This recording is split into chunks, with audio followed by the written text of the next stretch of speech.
बीमा अवधि समाप्तिमा थप बोनस र बीमा रकमको 2 गुणासम्मको जोखिम वहन पनि। अजोड इन्सुरेन्सको स्वास्थ्य पारिवारिक बीमा। अजोड इन्सुरेन्स, हरेक कदमको सहयात्री।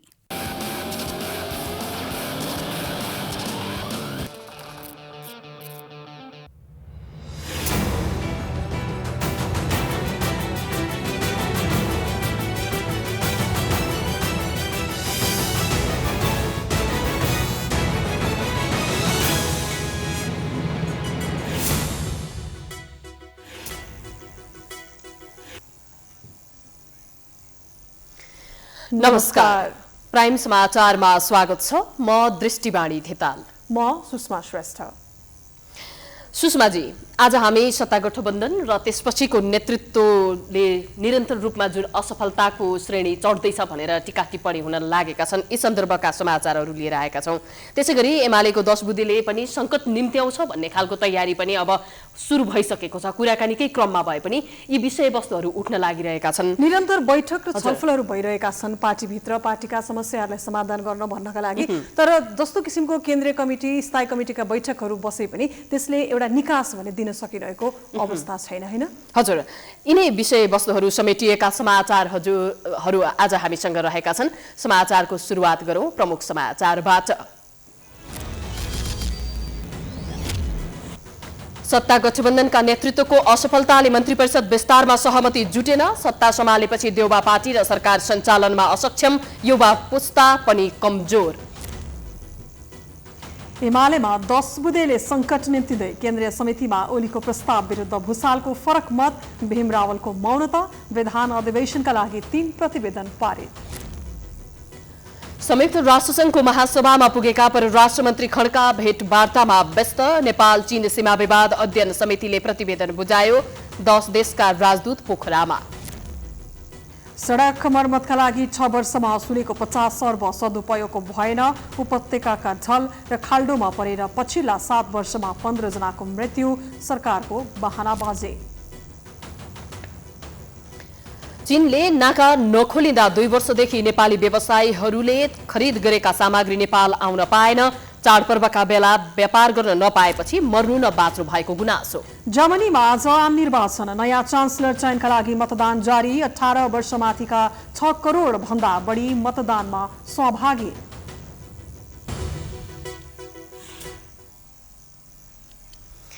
अब समाचार विस्तारमा। सत्ता गठबन्धनको बैठकले सरकार सञ्चालनमा देखिएका समस्या समाधान गर्न र सरकारलाई चाँडो पूर्णता दिन शीर्ष नेताहरूलाई जिम्मेवारी दिएको छ। आइतबार बिहान बालुवाटारमा बसेको गठबन्धनको बैठकमा परिणाम आउने गरी समाधान खोज्न शीर्ष नेताहरूलाई जिम्मेवार दिएको हो।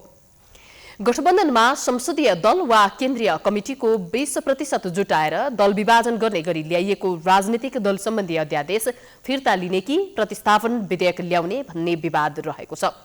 माधव कुमार नेपाल नेतृत्वको नेकपा एकीकृत समाजवादीको जोडबलमा सरकारले यो अध्यादेश 23 भदौमा प्रतिनिधि सभामा टेबल गरेको छ। तर यो अध्यादेश कायम रहँदासम्म मन्त्री परिषद विस्तार गर्न नहुने जनता समाजवादी पार्टी जसपाको अडान छ। आजको बैठकले एकीकृत समाजवादी र जसपाका शीर्ष नेताहरूसँग छलफल गरेर टुङ्गो लगाउन प्रधानमन्त्री शेरबहादुर देउवालाई जिम्मा दिएको छ। देउवासहित बालुवाटारमा माओवादी केन्द्रका अध्यक्ष पुष्पकमल दाहाल, नेकपा एकीकृत समाजवादीका अध्यक्ष माधव कुमार नेपाल, जनता समाजवादीका डाक्टर बाबुराम भट्टराई, महेन्द्र राय यादव सहभागी थिए। गठबन्धनका नेताहरूले पछिल्ला दिन दैनिक सरकार विस्तार र अध्यादेशका बारेमा छलफल गर्दै आएका छन्। निरन्तर छलफल भए पनि सरकार विस्तार र अध्यादेशबारे टुङ्गो लाग्न सकेको छैन।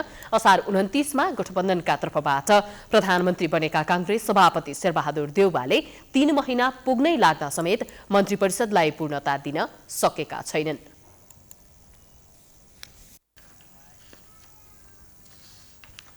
राजनीतिक शास्त्रको भाषामा भन्ने हो भने नेपालका ठूला राजनीतिक दल कार्यक्षमताका आधारमा असफल भइसकेका छन्। 2007 सालदेखि हरेक राजनीतिक परिवर्तनको नेतृत्व गरेको तथा प्रजातन्त्रमा अधिकांश समय सत्तामा रहेको नेपाली कांग्रेस पछिल्ला वर्षमा विपक्ष वा सरकार दुवै भूमिकामा असफल बनेको छ। त्यसमाथि मुलुक चलाउने जिम्मेवारी पाएका अरू ठूला दल समेत राजनीतिको मोर्चामा कमजोर साबित भइसकेको छ, जसले गर्दा मुलुकको राजनीतिक भविष्य नै अन्यलग्रस्त बनेको छ। एक रिपोर्ट। जनताका कष्ट हेर्ने हो भने नेपालका ठूला राजनीतिक दल नागरिक दायित्वबाट विमुख हुँदैछन्। जनताले ब्यालेटबाट दिएको निर्देशनलाई अवज्ञा गर्नु नेताहरूका लागि शानको विषय बन्न थालेको छ। जनताको अथाह म्यान्डेट पाएर सरकारमा जाँदा नेकपा एमाले र त्यो दलका अध्यक्ष केपी शर्मा ओलीले व्यक्तिगत दम्भका कारण जनताको कदलाई होचो देखे। जनताको दुःख कष्ट निवारण गर्नुको सट्टा संविधानमा रहेका छिद्रसँग खेल्ने प्रयास गरे। 2 पटक प्रतिनिधि सभाको असफल विघटन नै गरे। संविधान मास्ने ओलीको कदमको सामना गर्दै सत्तामा काबेज भएका दलहरू समेत अहिले राजनीतिको मोर्चामा असफल बनेका छन्। प्रतिनिधि सभा विघटनको मुद्दा चल्दा ओलीको हुकार थियो, यो सदनले स्थायित्व पाउन सक्दैन, नयाँ म्यान्डेट बिना देशमा राजनीतिक स्थायित्व आउन सक्दैन भन्ने ओलीको त्यसबेलाको भनाइलाई अहिले गठबन्धनका दलहरूले सही साबित गराउँदैछन्। अबको 24 दिनपछि शेरबहादुर देउबाको सरकारले 100 दिन पूरा गर्नेछ। तर त्यो दिन पनि देउबाको साथमा 5 जना मन्त्री र 1 जना राज्यमन्त्री मात्रै हुने सम्भावना बढ्दो छ। त्यो दिन नेपाली कांग्रेसका सभापति शेरबहादुर देउबा नेपालकै इतिहासमा सर्वाधिक असफल प्रधानमन्त्री समेत बन्नेछन्। वास्तवमा देउबालाई अहिले आफैले नेतृत्व गरेको गठबन्धनका तथा विपक्षी दलको सहयोग छैन।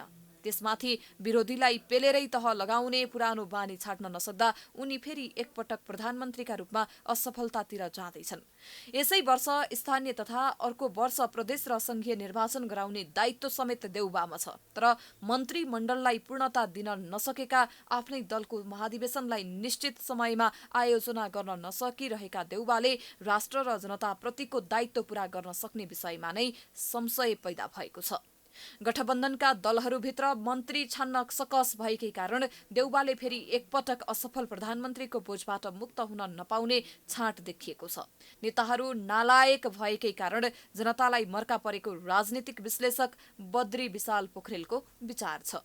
त्यसो भएको हुनाले सक्षम मान्छेहरू कहिलेकाहीँ तपाईँको के भन्दाखेरि यो सस्ता सुविस्ता माल चाहिँ अलिक बढी बिक्री हुँदो रहेछ, त्यसको चहलपहल हाउदाउ हाइदाई अलिक बढ्ता हुँदो रहेछ र त्यसलाई अलिक प्रचार पनि बढी गरिन्छ हैन। त्यसो भएको हुनाले राम्रा पनि छन् नराम्रा पनि छन्, तर नराम्राले जित्ने सम्भावना भएको हुनाले खतरा भएको हुनाले अहिले पनि तपाईँको यो सरकार परिवर्तन पछिको जुन अवस्था देखियो, अब सरकार गठन गरेपछि सरकारै ढल्ने अवस्था भयो। अब उता सदनमा अवरोध गर्दै आइरहेको नेकपा एमाले भने देउबा सत्तामा काबिज भएको प्रक्रियालाई नै स्वीकार गर्न तयार छैन। एमाले देउबासँग जनादेश नरहेको बारम्बार बताइरहेको छ। उता सधैँ किङ मेकर बन्ने चाहना पालेका माओवादी केन्द्रका अध्यक्ष पुष्पकमल दाहाल र जसपाका अध्यक्ष उपेन्द्र यादव समेत मन्त्रीको आकांक्षीको दबाव थेग्न नसकेर नेपाली राजनीतिका असफल खेलाडी बन्दैछन्। गठबन्धनका दलहरूलाई मनाएर सरकार विस्तार गर्नु देउबाको पहिलो बाध्यता बनेको छ, तर देउबाले बाजी मार्न सकेका छैनन्, जसका कारण मुलुकले फेरि समयभन्दा चाँडै चुनावको भार बेहोर्नु पर्ने हो कि भन्ने संशय पनि व्यक्त गर्न थालिएको छ। फेरि मध्यावधिमा जान्छ, त्यो त पहिलेदेखि देखेका कुरा हो। किनभने पहिलेकै लडाइँ के हो भने सरकार कसको सरकार हुँदाखेरि निर्वाचन गराउने भन्ने कुरासँग चाहिँ अब त्यो अब अलिकति चाहिँ सवाल चाहिँ उठ्या हो। अब अहिले पनि त भोलि गएर चाहिँ अब यो जुन सरकार छ पूर्ण भइसकेका छैन, यसैले मध्यावधिको अवस्था जान पनि सक्ने अवस्था देखिन्छ। उता प्रतिनिधि सभाको यो कार्यकालमा मुलुकले विकास र समृद्धितर्फ पाइला चाल्ने चाहना राख्नु मूर्खता मात्र हुनेछ। तर जे भए पनि कठैबरा भनाएर गठबन्धनको कठपुतली प्रधानमन्त्री बनिरहनुभन्दा विपक्षी र सत्तारूढ दललाई विश्वासमा लिएर अन्य विकल्पतर्फ लाग्नु प्रधानमन्त्रीका लागि बुद्धिमानी कार्य हुनेछ। सबैभन्दा पाको दल नेपाली कांग्रेस 14औं महाधिवेशन आयोजनाको संघारमा छ। नेपाली कांग्रेसको नेतृत्व हत्याउन करिब 1 दर्जन नेता मैदानमा उत्रिएका छन्। नेपाली कांग्रेसको पार्टी संरचनामा अहिले पनि पाका नेताहरूकै वर्चस्व रहेको छ, तर आगामी महाधिवेशनमा पहिलो पुस्ताका नेताहरूलाई युवाहरूले कडा चुनौती दिने देखिएको छ। एक रिपोर्ट। नेपाली कांग्रेसमा अहिले पनि 70 वर्षभन्दा माथिका नेताहरू नै हावी छन्। सभापति शेरबहादुर देउबाले 76 वर्षको उमेरमा पार्टी हाँकिरहेका छन्। थप 1 कार्यकाल सभापति हुने दाउमा समेत उनी छन्। 77 वर्षीय वरिष्ठ नेता रामचन्द्र पौडेल एकपटक भए पनि नेपाली कांग्रेसको सभापति बन्ने सपना बुनिरहेका छन्। उनले आफ्नो खेमामा रहेका नेताहरूसँग अन्तिम पटक आफूलाई सहयोग गर्न आग्रह गरिरहेका छन्। कांग्रेसमा दोस्रो पुस्ता भनिने नेताहरू अहिले पार्टीको पदाधिकारी र पूर्व पदाधिकारीमै सीमित गरिएका छन्। देउबा र पौडेललाई विस्थापन गर्न 70 वर्षका शेखर कोइराला, 65 वर्षका प्रकाशमान सिंह, 64 वर्षका विमलेन्द्र निधि र 65 वर्षका शशाङ्क कोइराला अगाडि बढेका छन्। देउबालाई पराजित गर्न अघि सरेकाहरूलाई सफल बनाउनु पर्ने विश्लेषकहरू बताउँछन्। उमेर पुग्यो, तपाईँ त्यो जेन त्यो फोर्सफुली जान सक्नुहुन्न। अब कांग्रेसलाई फोर्सफुली नलैकन अब उठ्न सक्दैन। कांग्रेस धेरै खड्या डाउनमा छ। अब युवालाई आउनु दिनुहोस्, बरु आफू गड फादर भएर बस्नु, त्यस्तो गर्नुपर्छ। त्यो गऱ्यो भनेदेखि राम्रो हुन्छ। तर अब देउबाजीको म देख्छु अझ लड्ने नै इच्छा छ, तर लड्यो भनेदेखि हराउनै पर्छ। अब गगन थापा उठेका छन्, विश्वप्रकाश उठेका छन्, शेखर शशाङ्क उठ्दैछन् र यतापट्टि चाहिँ हाम्रो यिनीहरू यी युवाहरू माथि उठ्दै गयो भनेदेखि त मलाई लाग्छ कि कांग्रेसको भविष्य राम्रो होला। नेपाली कांग्रेसमा हरेक महाधिवेशन अगाडि युवा नेतृत्वको बहस हुन्छ, तर युवालाई नेतृत्वमा ल्याउने निर्णायक पहल भने भएको पाइँदैन। त्यही कारण 14औं महाधिवेशनमा महामन्त्रीको उम्मेद्वार बनेका युवा नेताहरूले यसपटक पनि सफलता पाउने विषयमा शंका नै छ। कांग्रेसको आसन्न महाधिवेशनमा महामन्त्रीमा उम्मेद्वारीको घोषणा गरिसकेका प्रवक्ता विश्वप्रकाश शर्माले राजनीतिमा परिवर्तनको खाँचो भएको भन्दै 24 बुँदे अवधारणा पत्र समेत सार्वजनिक गरिसकेका छन्। शर्माले राजनीतिमा परिवर्तनका लागि 4 पटक भन्दा धेरै सांसद बन्न नपाउने कानूनी व्यवस्था गर्न प्रस्ताव गरेका छन्। राष्ट्रपति एक पटक भन्दा बढी 2 पटक बन्न नपाउने अनि प्रधानमन्त्री जतिसुकै क्षमतावान भए पनि 2 पटक भन्दा बढी बन्न नपाइने र मन्त्री 3 पटक भन्दा बढी बन्न नपाइने व्यवस्था गर्न आग्रह गरेका छन्। शर्माको यो प्रस्तावलाई कांग्रेसको नेतृत्व र युवा नेताले साथ दिन्छन् कि दिँदैनन् त्यो भने हेर्न बाँकी नै छ। आफ्नै उमेर समूहको कुनै युवा नेता नेतृत्वमा आउने सम्भावना बढेको खण्डमा दाई पुस्तालाई जिताउन अगाडि बढ्ने युवा नेताको कमी समेत कांग्रेसमा छैन। उता युवा नेताहरू पटक पटक एकै ठाउँमा आउने प्रयास गरे पनि पार्टीभित्रका परम्परागत गुटले उनीहरूको एकतालाई बिथोलिरहेको छ। क्रियाशील सदस्यता वितरण, महाधिवेशन प्रतिनिधि चयनमा युवाको प्रतिनिधित्वले उत्साह पनि थपेको छ। यो नौजवान साथीहरू तल वडाको प्रतिनिधि भएर आउनुभयो, इकाइको अध्यक्षको जिम्मा लिनुभएको छ, कतिले प्रदेशको जिम्मा लिनु होला। यो हुनै नै पर्ने हो कि यो किन नै हुनु। हाम्रो डेमोग्राफी हेऱ्यो भने पनि त्योसँग त सङ्गतिपूर्ण हुनु पर्यो नि त पार्टीको संरचना। यो जे भएको छ ठिक भएको छ, यो अझै हुँदै पनि जान्छ। अघिल्लो पटक महामन्त्रीको रूपमा हामीहरू स्थापित हुने अवस्था भएको भए सायद यो पटक हामी पार्टीको सभापति हुन्छ भने जाने अवस्था बन्थ्यो होला, होइन? बनेन। त्यसकारणले गर्दा यो पटक हामी पार्टीको महामन्त्री हुन्छ भने आएको अवस्था छ। अहिलेका अवस्थामा पाकालाई पाखा लगाएर अगाडि बढ्न युवा नेतालाई कठिन छ। तर यही महाधिवेशनबाट उनीहरूले पार्टीमा थिति बसाल्न केही भूमिका भने खेल्न सक्ने संकेत देखिएको छ। युवाहरू नेतृत्वमा नपुगे पनि पछिल्लो समय कांग्रेसमा युवा नेताहरूको प्रभाव राम्रो छ। युवा नेतालाई खासै महत्त्व नदिने पुरानो पुस्ताले यति बेला आफू चुनाव जित्नको लागि युवा नेताको साथ खोजिरहेका छन्। उता पाका नेतालाई नै सभापति बनाउन कतिपय युवाहरू नै उमेरले होइन विचारले नेता बन्नुपर्छ भन्न समेत थालेका छन्। क्यामेरामा अमृत भट्टका साथमा प्रकाश बम, काठमाडौँ। 3 दिनसम्म चलेको नेकपा एमालेको केन्द्रीय कमिटी बैठकमा तेस्रो धारका नेताहरूले फरक मत राखेका छन्। आजको केन्द्रीय कमिटीको बैठक बस्नु अगाडि बसेको स्थायी समितिको बैठकको सुरुमै बोल्न आग्रह गर्दा उपाध्यक्ष भीम रावलले समय आएपछि मात्रै बोल्ने बताएर असन्तुष्टि जाहेर गरेका थिए। स्थायी कमिटी बैठक 10 बुँदे सहमति कार्यान्वयन गर्न अध्यक्ष ओलीले आनाकानी गरेपछि उपाध्यक्ष भीम रावलले केन्द्रीय बैठक समेत बहिष्कार गरेका छन्। रावलले आफूलाई फेरि एमालेमा सुदूरपश्चिमको इन्चार्ज बनाउन माग गर्दै आएका छन्, तर ओलीले रावलको आग्रह अस्वीकार गर्दै आएका छन्। नेकपा एमालेको 3 दिनसम्म चलेको बैठकमा विधान महाधिवेशनको पूर्व तयारी स्वरूप पेश गरिएका 3 प्रतिवेदन पारित भएका छन्। बैठकमा प्रस्तुत भएका राजनीतिक प्रतिवेदन, सांगठनिक प्रतिवेदन र विधान मस्यौदा संशोधन प्रस्तावको जवाफ दिँदै अध्यक्ष केपी शर्मा ओलीले क्षणिक रूपमा धक्का खाएको भए पनि पार्टी सम्हालिएर अगाडि बढेको भन्दै उनले चुनावमा के भनेर भोट माग्ने भन्ने अवस्था नरहेको दावी गरेका छन्। ओलीले आफ्नो नेतृत्वको सरकारले जनता र देशको पक्षमा काम गरेको दावी समेत गरे। एमालेबाट फुटेर बनेको नेकपा एकीकृत समाजवादीका अध्यक्ष माधव कुमार नेपालको अभिव्यक्तिलाई पनि ओलीले लामखुट्टेले निदाएको बेला सिङ्गै हात्ती खाएको सपना देख्नु र माधव नेपालले आगामी चुनावमा एमालेलाई टर्च बालेर खोज्नुपर्छ भन्नु उस्तै भएको जवाफ फर्काएका छन्। भन्ने कुरा अहिले एकछिन हामीले केही कारणले कुनै कारणवश धक्का खायौँ भन्दैमा, अलिकति सेटब्याक भयो भन्दैमा, प्रतिपक्षको भूमिकामा गयौँ भन्दैमा, प्रतिपक्षको भूमिकामा त पहिलोपल्ट हामीले सरकार बनायो। संविधान बनेपछि पहिलोपल्ट सरकार बनायौँ, हामी सरकारबाट हटाइएका हौँ सरकारबाट, तर हामीले त्यसलाई एकछिन धक्का दिए जस्तो।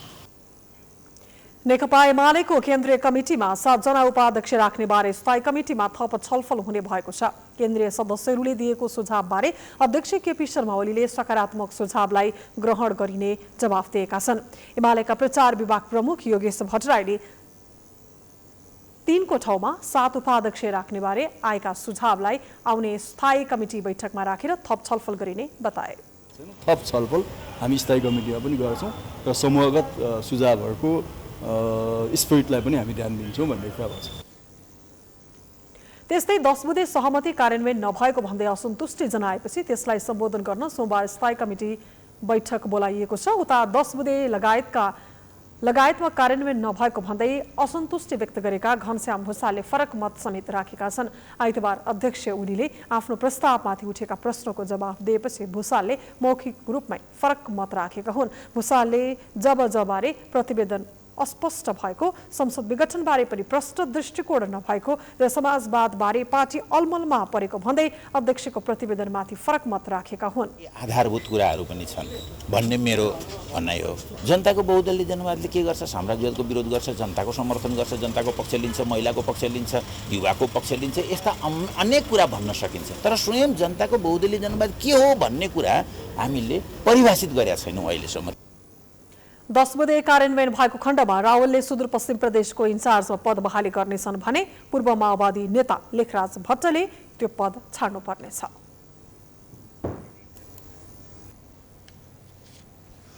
संयुक्त राष्ट्रसङ्घको 76औं महासभामा भाग लिने सिलसिलामा न्युयोर्कमा रहेका परराष्ट्र मन्त्री डाक्टर नारायण खड्का विभिन्न देशका विदेश मन्त्रीहरूसँग भेटवार्तामा व्यस्त छन्। हतारमा मन्त्री बनेर महासभामा भाग लिन पुगेका मन्त्री खड्काको दौडधुप कति फलदायी हुन्छ त? हेरौं यो रिपोर्ट। नेपालमा परराष्ट्र मन्त्रीको पद बहाली गरेकै दिन अमेरिका उडेका परराष्ट्र मन्त्री खड्काको अहिले भेटघाटमै दौडधुप चलिरहेको छ। मन्त्री खड्काले बंगलादेशका विदेश मन्त्री एके अब्दुल मोमेनसँग भेटवार्ता गरी द्विपक्षीय, क्षेत्रीय र बहुपक्षीय सहयोग प्रवर्धनबारे विचार विमर्श गरेका थिए। भेटवार्तामा व्यापार, लगानी, जलविद्युत विकास, सीमापार ऊर्जा व्यापार लगायत आपसी हितका विषयमा केन्द्रित रहेको थियो। दुवै देशका विदेश मन्त्रीले विगतका सहमतिहरू कार्यान्वयन गर्न सहमति पनि जनाएको उक्त नियोगले जनाएको छ। शनिबार नै मन्त्री खड्काले 76औं महासभाका अध्यक्ष अब्दुल्ला शहीदसँग भेटवार्ता गरेका छन्। भेटमा मन्त्री खड्काले संयुक्त राष्ट्रसङ्घमा नेपालका प्राथमिकता, विश्व शान्ति, सुरक्षा, विकास, मानवाधिकार, राष्ट्रसङ्घीय शान्ति स्थापना कार्य तथा अल्प विकसित देशहरूका निमित्त विशेष सहयोगबारे छलफल गरेका छन्। मन्त्री खड्काले महासभाका अध्यक्षलाई नेपालबाट पूर्ण समर्थन हुने प्रतिबद्धता पनि व्यक्त गरे। प्रत्युत्तरमा अध्यक्ष शहीदले आफ्नो कार्यकालमा संयुक्त राष्ट्रसङ्घमा आफ्ना प्राथमिकताबारे चर्चा गर्दै आफूलाई अध्यक्षमा नेपालबाट समर्थन भएकामा त्यसको सराहना गरे। परराष्ट्र मन्त्री खड्काले नेपालका तर्फबाट संयुक्त राष्ट्रसङ्घको महासभामा भोलि सम्बोधन गर्दैछन्। तर हतारमा मन्त्री बनेर महासभामा भाग लिन गएको प्रति प्रतिपक्षी दल लगायतको विरोध रहे पनि परराष्ट्रविद प्राध्यापक डाक्टर जयराज आचार्य भने पूर्वावत एजेन्डा तय हुने भएकाले यसले तयारीमा कुनै असर नपर्ने बताए। संयुक्त राष्ट्रसङ्घको जनरल एसेम्ब्ली अथवा साधारण सभामा छलफल हुने एजेन्डाहरू संयुक्त राष्ट्रसङ्घले 9 महिना 10 महिना अगाडि नै निर्धारण गरिसकेको हुन्छ। त्यहाँ एजेन्डा कमिटी भन्ने हुन्छ र त्यो कमिटीले एजेन्डा निर्धारण गरेर त्यो एजेन्डाहरू छापेर त्यो किताबको रूपमा सबै सदस्य राष्ट्रहरूलाई पठाइदिइसकेको हुन्छ। तिनै एजेन्डाहरूमा बोल्ने हो। हामीले अहिले आफ्नो विशेष एजेन्डा त्यहाँ राख्ने कुरा हुँदैन। खालि त्यो संयुक्त राष्ट्रसङ्घले तोकेको एजेन्डामा हाम्रो ओपिनियन हाम्रो विचार के हो भन्ने मात्रै कुरा भन्ने हो र जहाँसम्म मलाई लाग्छ नेपालले प्राथमिकताका साथ राख्नुपर्ने कुरा भनेको यही कोभिडको विषय हो। यसैबीच संयुक्त राष्ट्रसङ्घका लागि नेपालका स्थायी प्रतिनिधि अमृत बहादुर राईले मन्त्री खड्का नेतृत्वको प्रतिनिधि मण्डलको सम्मानमा शनिबार साँझ आयोजना गरेको रात्रिभोजमा सहभागी भएका थिए। मन्त्री खड्काले आइतबार नेपाली महावाणिज्य दूतावास, गैर आवासीय नेपाली सङ्घ अमेरिका च्याप्टर तथा नेपाली जनसम्पर्क समितिले आयोजना गरेको अन्तर्क्रिया कार्यक्रममा समेत सहभागी भएका छन्। यसले परराष्ट्र मन्त्री खड्का महासभाका स्वाइड बैठकदेखि लिएर नेपाली समुदायसँगको अन्तर्क्रिया र छलफलमा व्यस्त रहेका छन्। समाचारको सिलसिला जारी छ, हामी विश्रामपछि आउँछौं। बाँकी समाचारको साथ विश्रामपछि स्वागत छ। अब बाँकी समाचार। पर्यटकीय नगरी पोखरामा आइतबार एकैपटक 10 देशका राजदूतहरू पुगेका छन्। 41औं विश्व पर्यटन दिवसको पूर्व सन्ध्यामा प्रदेश सरकारको पहलमा 10 देशका राजदूत, कूटनीतिक नियोगका उच्च पदस्थ प्रतिनिधि लगायत गरी कुल 25 सदस्यीय टोली एकैसाथ पोखरा पुगेको छ। उनीहरूलाई गण्डकी प्रदेश पर्यटन मन्त्रालयका सचिव ज्ञानेन्द्र पौडेल, कास्कीका प्रमुख जिल्ला अधिकारी थानेश्वर गौतम, नेपाल पर्यटन बोर्डका केन्द्रीय सदस्य विप्लव पौडेल, नेपाल पर्यटन बोर्ड गण्डकी प्रदेश कार्यालय पोखराका प्रमुख काशीराज भण्डारी, पर्यटन सम्बद्ध विभिन्न सङ्घ संस्थाका प्रतिनिधिले स्वागत गरे। गण्डकी प्रदेश सरकारको पहलमा यसरी पोखरा आएका राजदूतहरूमा कतार, साउदी अरेबिया, दुबई, दक्षिण Korea, Thailand, Bangladesh, Egypt, Germany, Malaysia लगायत देशका राजदूत संलग्न छन्। लामो समय कोरोना महामारीका कारण थला परेको पोखराको पर्यटन व्यवसाय राजदूतको सामूहिक भ्रमणले सकारात्मक सन्देश र पोखरा घुम्न सुरक्षित छ भन्ने सन्देश दिने अपेक्षा गरिएको छ। 2 दिनसम्म पोखरा घुम्ने टोलीलाई आइतबार साँझ गण्डकी प्रदेश सरकारले रात्रिभोजको आयोजना पनि गरेको छ। गण्डकी प्रदेश सरकारको संयोजनमा पोखराका पर्यटन व्यवसायसँग सम्बन्धित संस्थाहरूको समन्वयमा सोमबार विश्व पर्यटन दिवस विशेष कार्यक्रम हुनेछ।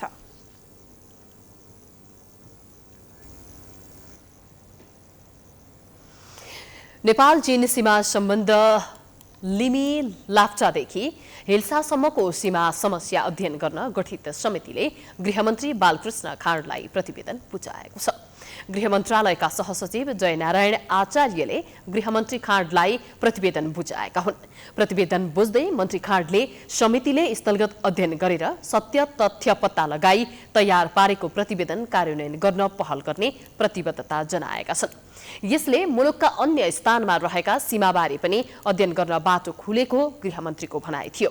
उनले अध्ययनमा समितिले औल्याएका विषयवस्तु कार्यान्वयन गर्न सरकारले पहल गर्ने प्रतिबद्धता समेत व्यक्त गरे।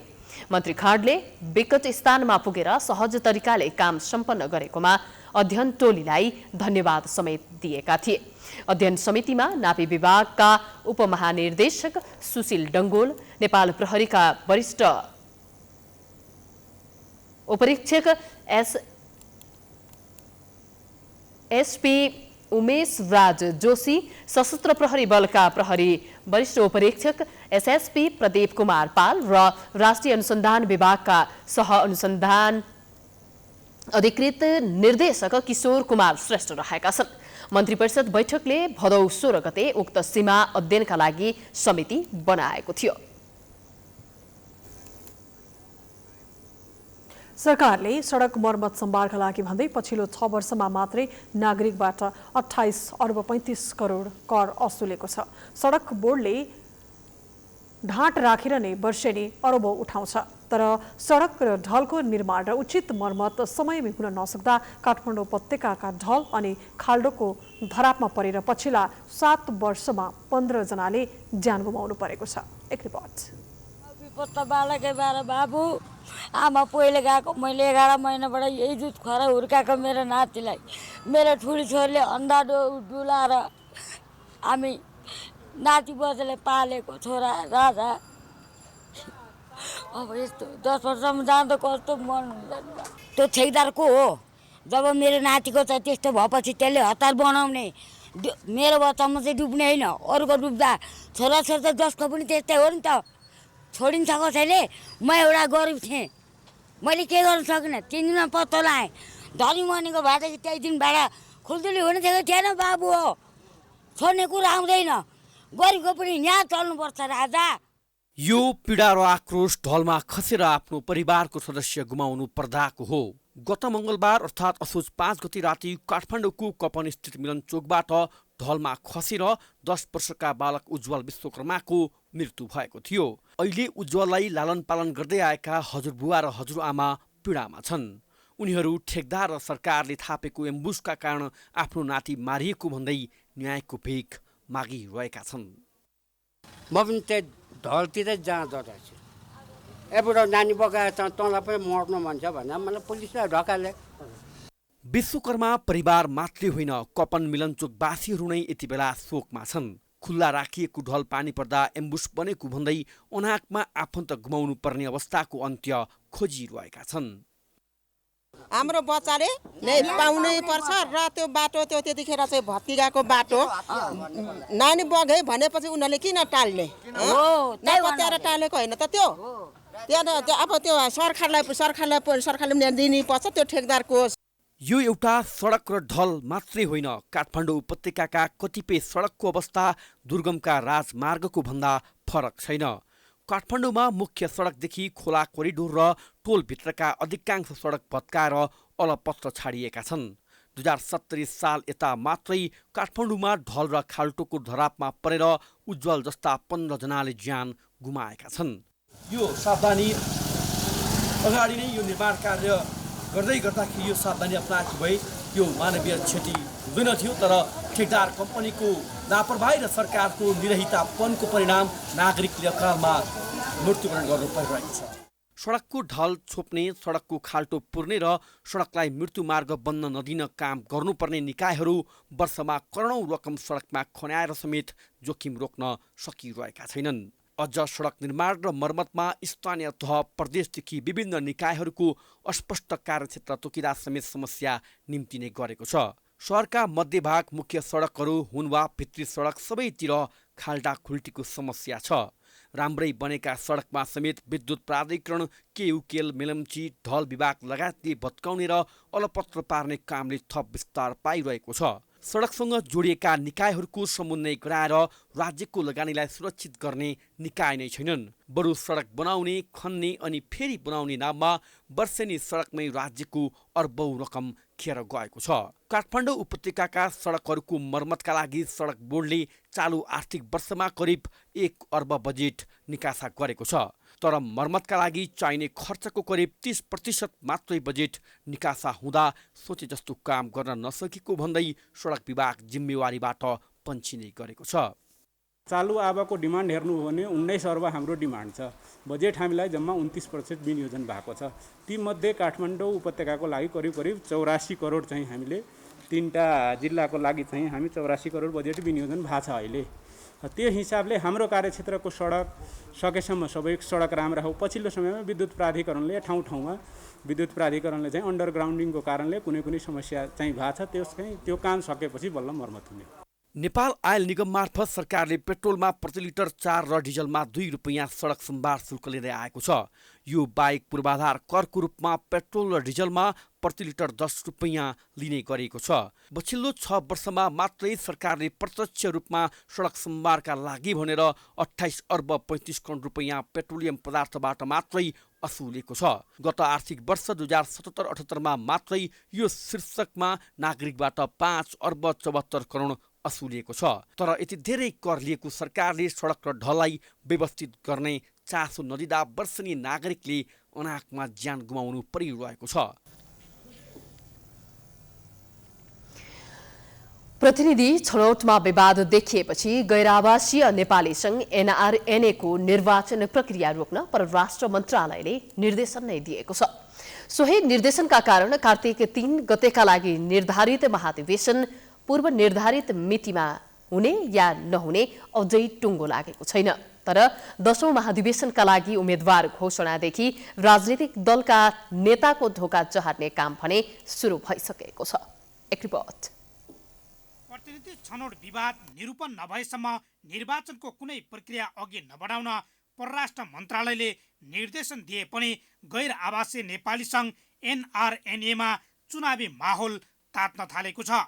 विधान विपरीत केन्द्रीय प्रतिनिधिको नामावली प्रकाशन गरिएको भन्दै 10औं विश्व सम्मेलनमा अन्यायमा परेका NRNA डेलिगेटर्सको माग सम्बोधन गराउन माग गर्दै मन्त्रालयमा उजुरी परेको छ।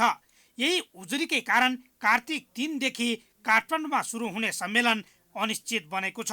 तर चुनावी माहौल भने तातिन थालेको छ। 10औं महाधिवेशनका लागि काठमाडौँ आइपुगेका प्रतिनिधिहरूले धमाधम उम्मेदवारी घोषणा गर्न सुरु गरिसकेका छन्। यसपटक अध्यक्षका लागि त्रिपक्षीय भिडन्त हुने देखिन्छ।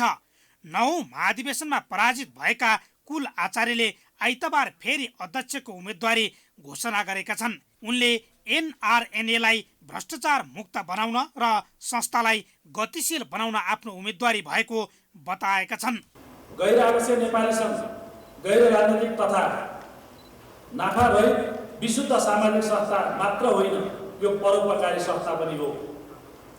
त्यसैले गैर आवश्यक नेपाली सङ्घको उद्देश्य तथा सम्पूर्ण गैर आवश्यक नेपाली दाजुभाइ दिदीबहिनीहरूको चाहना अनुसार विधि सम्मत, संस्थागत र पारदर्शी रूपमा संस्था सञ्चालन गर्नु मेरो मूल मन्त्र हुनेछ।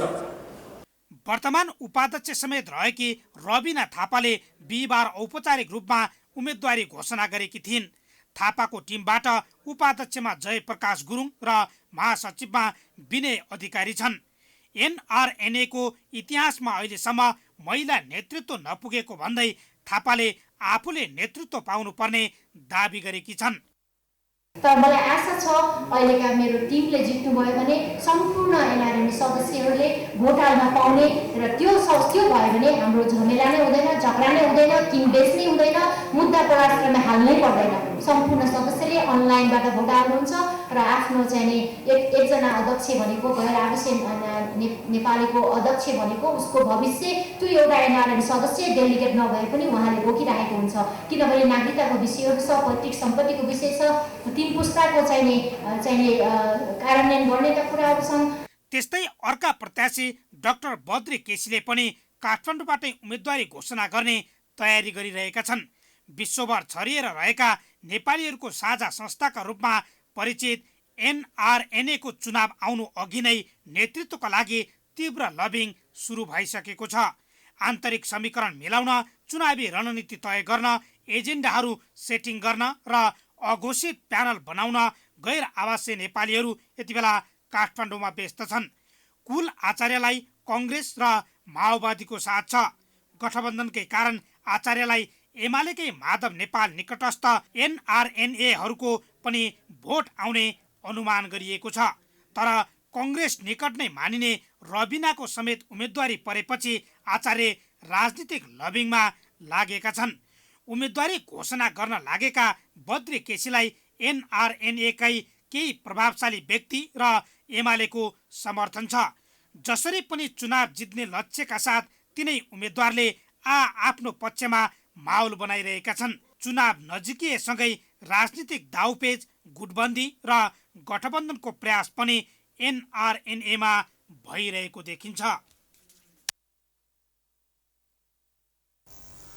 समाचारको सिलसिला अझै जारी छ, हामी विश्रामपछि आउँछौँ। बाँकी समाचारको साथमा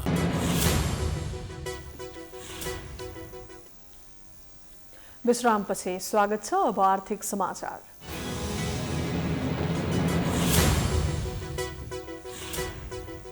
दुई 2072 सालको भूकम्पपछि बाढी पहिरोले सडक अवरुद्ध भएर चिनिया सामग्रीहरू सहजै नेपाल आउन पाएनन्। विगत 2 वर्षदेखि कोरोना महामारीका कारण नेपाली व्यवसायीहरू खरिद गरेर ल्याइएका लत्ता, कपडा लगायतका सामग्री चीन र नेपालको सीमा क्षेत्रमा अलपत्र परेका छन्। दशैंका लागि आउने सामानका कन्टेनर केरुङ र तातोपानी नाकाबाट सीमित मात्रामा आइरहेका छन्। यसले उपत्यका लगायत देशैभर चिनिया सामानको मूल्य महँगो बनेको छ। एक रिपोर्ट। कहिले भूकम्पको नाममा त कहिले कोरोनाका नाममा उत्तरको छिमेकी चीनले नेपालमा अघोषित नाकाबन्दी गरिरहेको छ। नेपाली मजदुरहरूको कोरोना चेक जाँच, कन्टेनरका चालक, सहचालकको कोरोना जाँच लगायतका विषयले लामो समयदेखि चीनका सीमा नाकाबाट सहज रूपमा नेपाली सामानहरू आउन पाएका छैनन्। व्यवसायीहरूले अघिल्लो दशैंमा किनेका सामानहरू अझै आउन सकेको छैन। विशेष गरी चीनसँग सीमा जोडिएको तातोपानी नाका र रसुवाको केरुङ नै मुख्य चिनिया सामान भित्रिने नाका हुन्। यिनै नाकाबाट सामान आयात निर्यात हुँदै आएको छ। तर पछिल्लो समय चीनले आयातमा कडाई गरेसँगै दैनिक केरुङ नाकाबाट 10 वटा मात्रै कन्टेनर नेपाल आइरहेका छन्। नेपाल कोरोना भाइरसको महामारीलाई कारण देखाएर औसत 10 कन्टेनर मात्र तातोपानीबाट भित्रिन दिएको छ।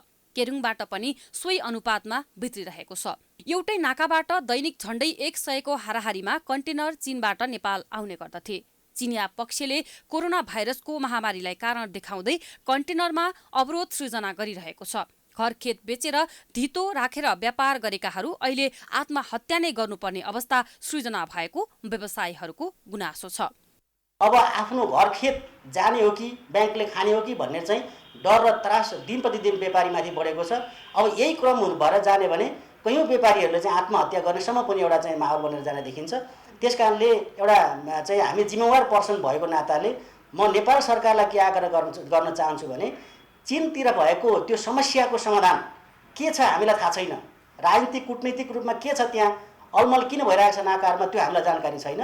सरकारले त्यसलाई तत्काल चाहिँ त्यहाँ चाहिँ पहल गरेर त्यहाँका चाहिँ विभिन्न सरकारको एउटा टिम टोली सहित त्यहाँको चाहिँ सरकारसँग चाहिँ एउटा गरेर चाहिँ यसको समाधान गरोस्। गत वर्षको साउन महिनादेखि निरन्तर अवरोध भइरहेकोले सहज रूपमा नेपाली व्यवसायीले चिनिया माल सामान र लत्ता कपडा ल्याउन पाइरहेका छैनन्। एकातिर ल्याइएका सामानहरू पनि भन्सारमै थन्किएकोले र सीमा क्षेत्रमा कन्टेनरमा अलपत्र पर्नाले बजारमा चिनिया सामग्री सहज रूपमा उपलब्ध हुन सकिरहेको छैन।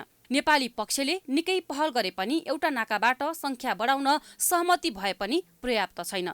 दशैंका सामान चीनबाट ल्याउन व्यवसायी लागे पनि यसपटक पर्याप्त आउन नसक्ने देखिएको छ। यसबाट दशैंका लत्ता कपडा लगायतका सामान महँगो हुन सक्ने सम्भावना छ। बजारमा सामानको अभाव भइरहेको भन्दै व्यापारीले मूल्य वृद्धि गरिसकेका छन्। तर चीनबाट सामान ल्याउन नपाउँदा समस्या भएको छ। लत्ता कपडा र जुत्ताका व्यापारीहरू विगत वर्षको तुलनामा आफूहरूले दोब्बर मूल्यमा सामान खरिद गर्नु परेको गुनासो पोखिरहेका छन्। मूल्य दोब्बर भएर आएपछि सामानको मूल्य पनि बढ्ने गरेको साना व्यवसायीको गुनासो छ।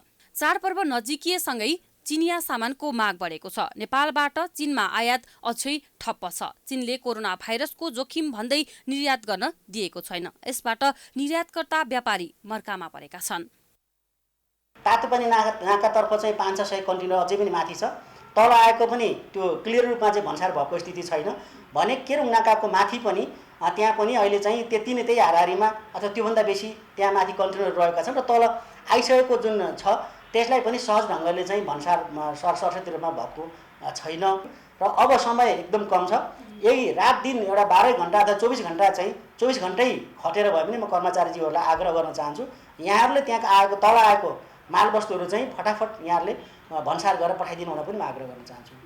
उत्तरतिरको सीमामा छिमेकी चीनको कडाई र भारतसँग जोडिएका सीमामा भारतीय पक्षको कडाईका कारण यस वर्ष नेपालीले चाडपर्वमा महँगो मूल्यमा सामान किन्नुपर्ने बाध्यता छ। त्यसैले सरकारले सहज हुने गरी आयात निर्यात खोल्नुपर्ने माग आइरहे पनि सरकारले भने कुनै पहल गरेको देखिँदैन। अब अन्तर्राष्ट्रिय समाचार।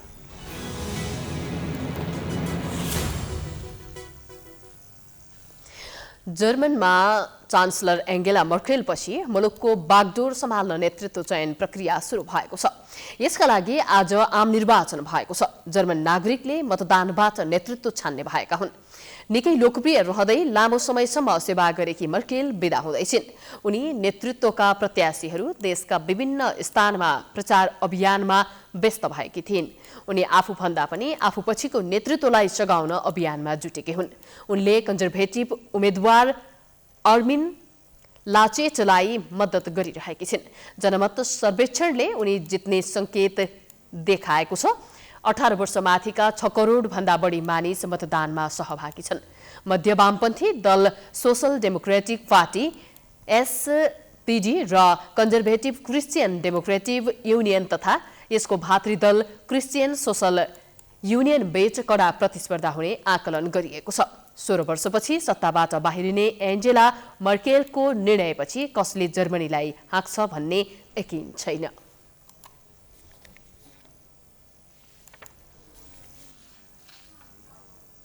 अब खेलकुद समाचार।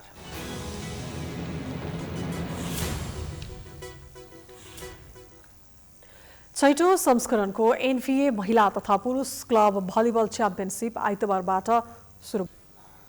यो सँगै हामी समाचारको अन्त्यमा आइपुगेका छौं। जाँदा जाँदै प्रमुख समाचार पुनः एकपटक।